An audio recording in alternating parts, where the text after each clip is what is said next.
Hello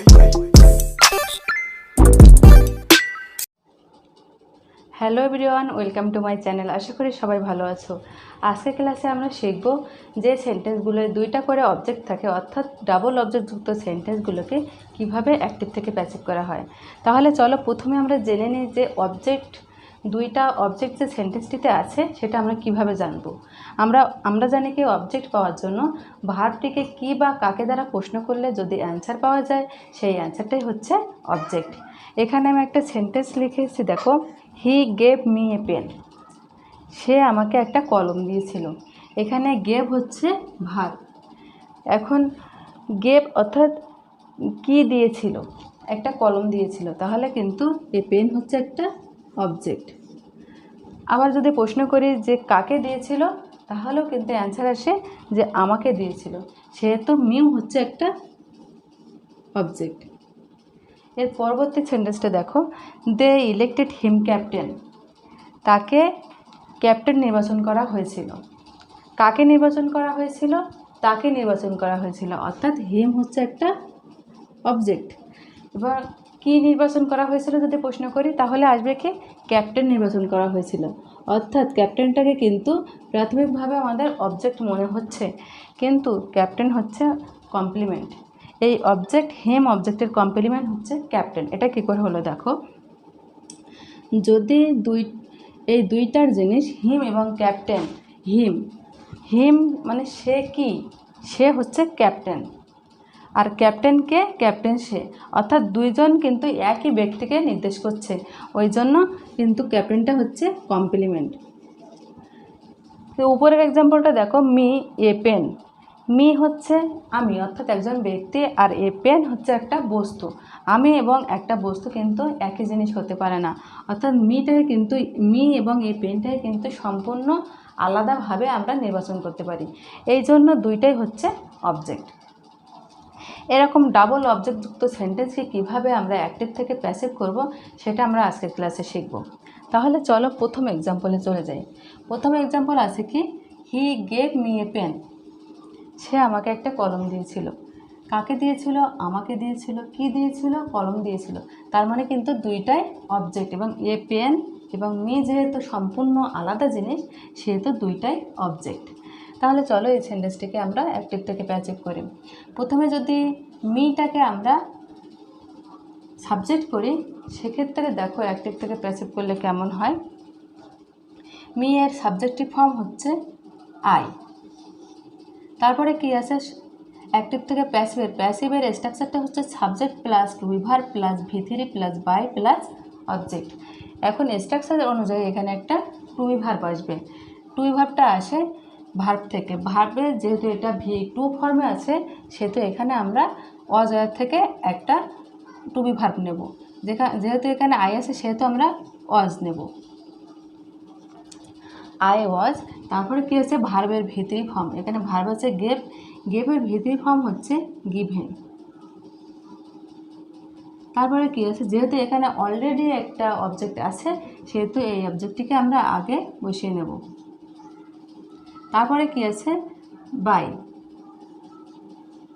বসাবো rules অনুযায়ী। তারপরে অবজেক্ট, এখানে সাবজেক্টের অবজেক্টিভ ফর্ম।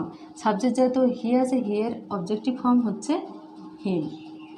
তাহলে সেন্টেন্সটি দাঁড়ায় I was given a pen by him. এখন আমরা যদি এ পেন অর্থাৎ বস্তুবাচক অবজেক্টটাকে সামনে এনে সেন্টেন্সটিকে অ্যাক্টিভ থেকে প্যাসিভ করি, সেক্ষেত্রে সেন্টেন্সটি হবে দেখো, a pen,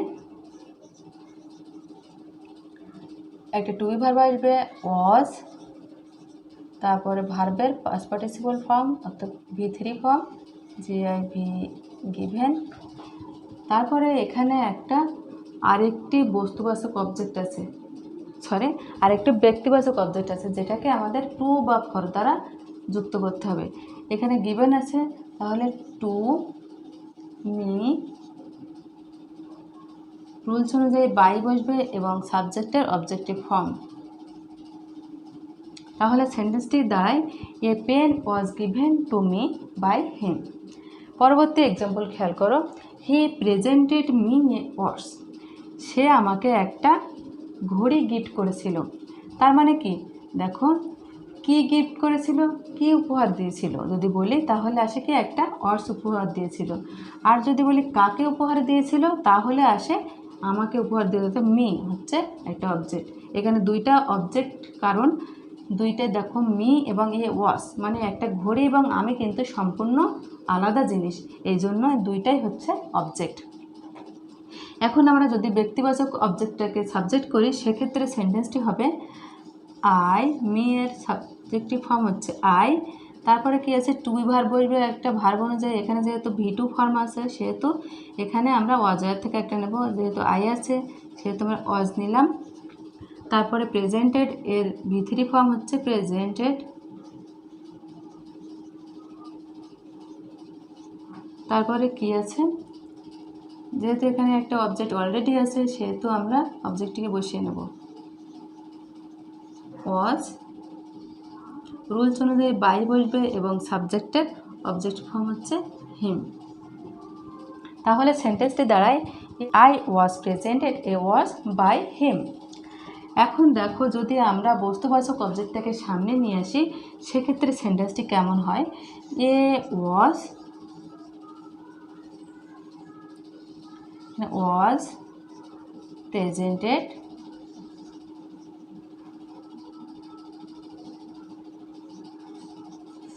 two me by him. তৃতীয় নম্বর এক্সাম্পলটা আমরা সলিউশন করি। They tell me the matter, তারা আমাকে বিষয়টি বলেছিল। এখানে দেখো কাকে বলেছিল প্রশ্ন করলে দাঁড়াচ্ছে কি আমাকে বলেছিল। যদি বলি কি বলেছিল তাহলেও কিন্তু অ্যান্সারটা আমরা এখানে পাচ্ছি, তার মানে দুইটা অবজেক্ট,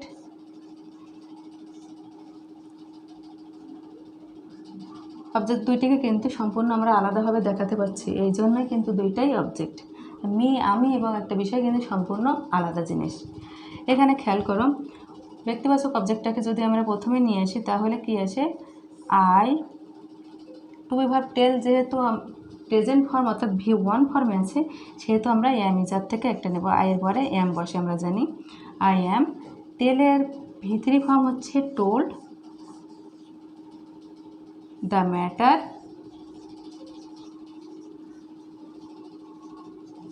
রুলস অনুযায়ী বাই বসবে এবং দে এর অবজেক্টিভ ফর্ম হচ্ছে দেম। তাহলে সেন্টেন্সটি কি দাঁড়াচ্ছে, I am told the matter by them. এরপরে আছে কি দ্য ম্যাটার অবজেক্টকে আমরা সাবজেক্ট করব, দ্য ম্যাটার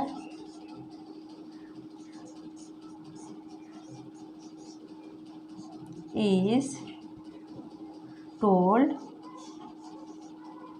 এখানে ব্যক্তিবাচক অবজেক্টটা যোগ করার জন্য আমাদের এখানে টু ব্যবহার করতে হবে, মি বাই দেম। তাহলে সেন্টেন্সটা আছে the matter is told to me by them. এখানে আমি বলে রাখি তোমরা যখন ডাবল অবজেক্ট যুক্ত কোনো সেন্টেন্সকে অ্যাক্টিভ থেকে প্যাসিভ করবে তোমরা নর্মালি ব্যক্তিবাচক অবজেক্টটাকে সামনে এনে সেন্টেন্সটিকে অ্যাক্টিভ থেকে প্যাসিভ করবে, কারণ যদি আমরা ব্যক্তিবাচক অবজেক্টটাকে সামনে এনে অ্যাক্টিভ থেকে প্যাসিভ করি সেক্ষেত্রে কিন্তু আমরা বস্তুবাচক অবজেক্টের আগে আমাদের কোনো কিছু ব্যবহার করতে হচ্ছে না। কিন্তু যদি আমরা বস্তুবাচক অবজেক্টটাকে সামনে আনি সেক্ষেত্রে কিন্তু আমাদের ব্যক্তিবাচক অবজেক্টের আগে একটা টু ব্যবহার করতে হচ্ছে।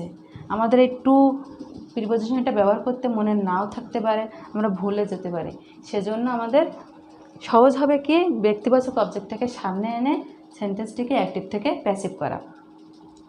এবারে আমি তোমাদের এই সেন্টেন্সটাকে একটু অ্যাক্টিভ থেকে প্যাসিভ করে দেখাবো। দে ইলেক্টেড হিম ক্যাপ্টেন, এখানে একটা অবজেক্ট আছে আর একটা কমপ্লিমেন্ট আছে। আমরা অবজেক্টটাকে সামনে এনে বা সাবজেক্ট করে সেন্টেন্সটাকে অ্যাক্টিভ থেকে প্যাসিভ করব। তাহলে হিমের সাবজেক্টিভ ফর্ম হচ্ছে হি, ইলেক্টেড যেহেতু ভি টু ফর্মে আছে সেহেতু এখানে আমরা ওয়াজ ব্যবহার করব। তারপরে কি আছে elected, he was elected captain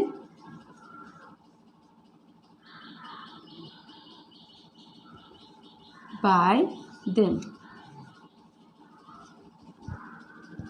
কিন্তু যদি আমরা এই ক্যাপ্টেনকে সামনে এনে সেন্টেন্সটিকে অ্যাক্টিভ থেকে প্যাসিভ করি, সেক্ষেত্রে কিন্তু রং হবে। কারণ আমরা জানি কি অ্যাক্টিভ থেকে প্যাসিভ করার সময় সাবজেক্টকে অবজেক্ট এবং অবজেক্টকে সাবজেক্ট করতে হয়, কিন্তু কখনোই আমরা দেখিনি বা পড়িনি বা কোথাও পাবো না যে কমপ্লিমেন্টকে সাবজেক্ট করে সেন্টেন্সটিকে অ্যাক্টিভ থেকে প্যাসিভ করা যায়। তাহলে আজকের ক্লাসে তোমরা শিখলে কি যে সেন্টেন্সগুলোয় ডাবল অবজেক্ট আছে, অর্থাৎ ডাবল অবজেক্টযুক্ত সেন্টেন্সগুলোকে কিভাবে অ্যাক্টিভ থেকে প্যাসিভ করা যায়।